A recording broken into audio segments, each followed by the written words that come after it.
Advocate Subhash ചന്ദ്രനിലേക്ക് പോവുകയാണ്. അതിൽ തുടക്കം മുതൽ ശ്രമങ്ങൾ നടത്തിക്കൊണ്ടിരിക്കുന്ന അഡ്വക്കേറ്റാണ് ശ്രീ സുഭാഷ്. ഇപ്പോൾ ചില പ്രതികരണങ്ങൾ പുറത്തേക്ക് വരികയാണല്ലോ. തലാലിന്റെ സഹോദരന്റെ ആരോപണമായി ഇപ്പോൾ പുറത്തു വരുന്നത് ഈ മാധ്യസ്ഥ ശ്രമങ്ങളുമായി അവിടെ പ്രവർത്തിക്കുന്ന സാമുവൽ ജെറോമിനെതിരെയാണ്. സാമുവൽ ജെറോം വലിയ രീതിയിൽ പണപ്പിരിവ് നടത്തി $40,000 വാങ്ങി വീണ്ടും പണപ്പിരിവിന് ശ്രമിക്കുന്ന അടക്കമുള്ള ഫേസ്ബുക്ക് പോസ്റ്റ് ഇപ്പോൾ പുറത്തു വരികയാണ്. ഇതൊക്കെ ഈ മോചന ശ്രമങ്ങളെ എങ്ങനെ ബാധിക്കും?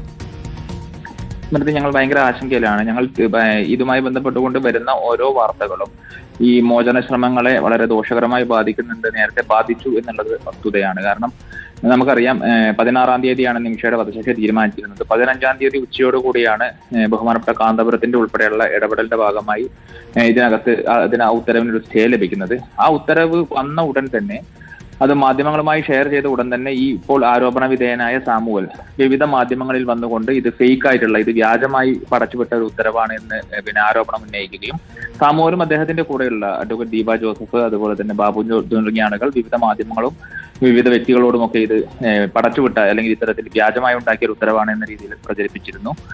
ഇതിനു മുമ്പും ഇതുമായി ബന്ധപ്പെട്ടുകൊണ്ടുള്ള സാമ്പത്തിക വിഷയങ്ങൾ ഞങ്ങൾ ഉന്നയിച്ചിരുന്നു. $40,000 അയച്ചു കൊടുത്ത് എന്ത് പ്രവർത്തനങ്ങളാണ് നടത്തിയത് എന്ന് നിമിഷപ്രിയ ആക്ഷൻ കൗൺസിൽ ചോദിച്ചതിന്റെ ഭാഗമായാണ് അദ്ദേഹം 2024 ഡിസംബർ 28-ാം തീയതി നിമിഷപ്രിയ ആക്ഷൻ കൗൺസിലിന്റെ ഗ്രൂപ്പ് വിട്ടു പോകുന്നത്. അപ്പോൾ 2024 ഡിസംബർ തൊട്ട് അദ്ദേഹം നിമിഷപ്രിയ ആക്ഷൻ കൗൺസിലിന്റെ ഭാഗമല്ല, സ്വതന്ത്രമായി അദ്ദേഹം പ്രവർത്തനങ്ങൾ നടത്തിക്കൊണ്ടിരിക്കുകയാണ്. വിവിധ ഭാഗങ്ങളിൽ നിന്ന്, ലോകത്തിന്റെ വിവിധ ഭാഗങ്ങളിൽ നിന്ന് ഞാൻ നേരത്തെ സൂചിപ്പിച്ച വ്യക്തികൾ ഇതുമായി ബന്ധപ്പെട്ടുകൊണ്ടുള്ള ഫണ്ട് റേസിങ്ങിനുള്ള ശ്രമം നടത്തിയിരുന്നു.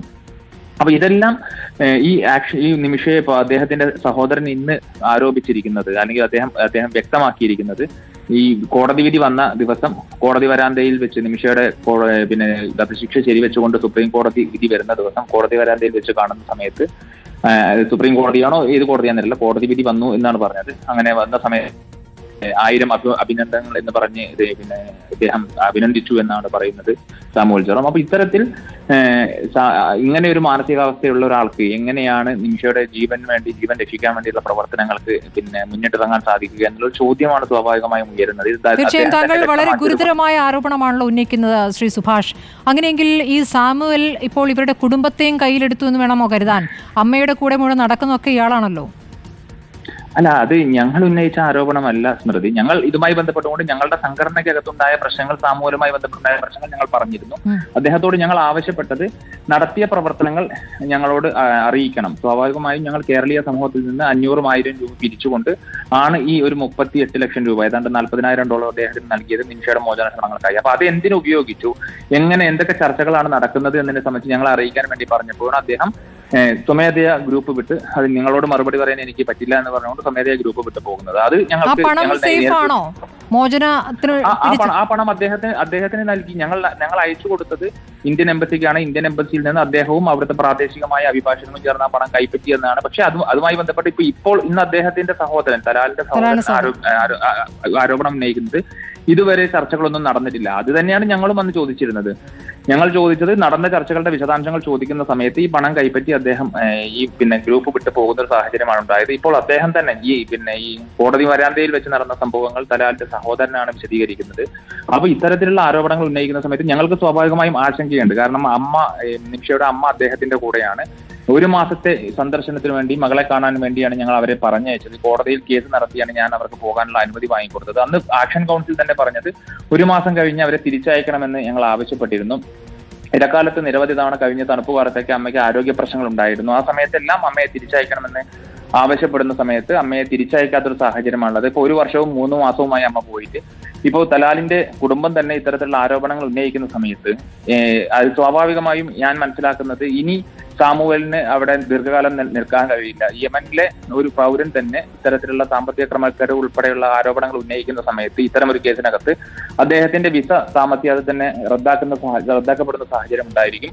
അതല്ലെങ്കിൽ അദ്ദേഹത്തിന് ഇന്ത്യൻ ഗവൺമെന്റ് തിരിച്ചു വിളിക്കുന്ന സാഹചര്യം ഉണ്ടായിരിക്കും, തിരിച്ചു വരാൻ വേണ്ടി പറയേണ്ട സാഹചര്യം ഉണ്ടായിരിക്കും. അപ്പൊ അത്തരമൊരു സാഹചര്യത്തിൽ ഞങ്ങൾ അടിയന്തരമായി അഭ്യർത്ഥിക്കുന്നത് അമ്മയെ തിരിച്ചു കൊണ്ടുവരാനുള്ള ഇടപെടലുകൾ ഇന്ത്യൻ ഗവൺമെന്റിന്റെ ഭാഗത്തുനിന്നുണ്ടാകണം.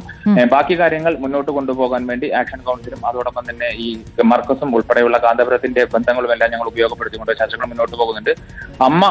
അമ്മയുടെ ഈ ആരോഗ്യവും അല്ലെങ്കിൽ അമ്മയുടെ ജീവൻ വരെ ഒരു പ്രതിസന്ധി ഉണ്ടാകുന്ന ഘട്ടത്തിലൂടെ കടന്നു പോവുകയാണ്. കാരണം സാമുവൽ ജെറോം ഒരു ആരോപണ വിധേയനായി യമൻ സമൂഹത്തിന് മുമ്പിൽ നിൽക്കുകയാണ്. അദ്ദേഹത്തിന്റെ സംരക്ഷണയിലാണ് അമ്മ കഴിയുന്നത്. അത് ഒരു ആശങ്കാജനകമായ കാര്യം തന്നെയാണ്. അതുകൊണ്ട് തന്നെ അടിയന്തരമായ ഇടപെടലുകൾ രേഖാമൂലം ആവശ്യപ്പെടുമോ സുഭാഷ് കേന്ദ്ര സർക്കാരിനോട്?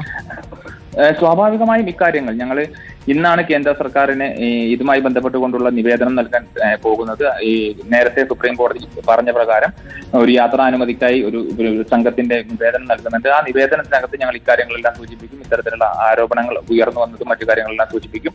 അതുകൊണ്ട് തന്നെ അമ്മയുടെ ഇതുമായി ബന്ധപ്പെട്ടുകൊണ്ടുള്ള സുരക്ഷ ഉറപ്പാക്കാൻ വേണ്ടിയുള്ള ഒരു റിക്വസ്റ്റ് കൂടി ഞങ്ങൾ അതിന്റെ ഭാഗമായി മുന്നോട്ട് വയ്ക്കും. വളരെ നന്ദി ശ്രീ സുഭാഷ്. ഈ ഘട്ടത്തിൽ പ്രതികരിച്ചത് അഡ്വക്കേറ്റ് സുഭാഷ് ചന്ദ്രനാണ് പ്രതികരിച്ചത്. ഇപ്പോൾ ആക്ഷൻ കൗൺസിലിന്റെ ഭാഗമല്ല സാമുവൽ ജെറോം എന്നുള്ള കാര്യമാണ് അദ്ദേഹം വ്യക്തമാക്കുന്നത്. പണപ്പിരിവുമായി ബന്ധപ്പെട്ട് അവിടെ നടക്കുന്ന ഇടപെടലുകളുമായി ബന്ധപ്പെട്ട് സാമുവലിന്റെ കാര്യത്തിൽ സംശയമുണ്ട്. അത് കേന്ദ്ര സർക്കാരിനെ ബോധ്യപ്പെടുത്തും എന്നുള്ളതാണ്. മാത്രമല്ല സാമുവലിന് അവിടെ നിന്ന് തിരിച്ചു വരേണ്ട സാഹചര്യമുണ്ട്. അങ്ങനെയെങ്കിൽ നിമിഷപ്രിയയുടെ അമ്മയെ പെട്ടെന്ന് തന്നെ നാട്ടിലേക്ക് തിരിച്ചെത്തിക്കണമെന്നൊരു ആവശ്യം കൂടിയാണ് ആക്ഷൻ കൗൺസിൽ മുന്നോട്ട് വയ്ക്കുന്നത്.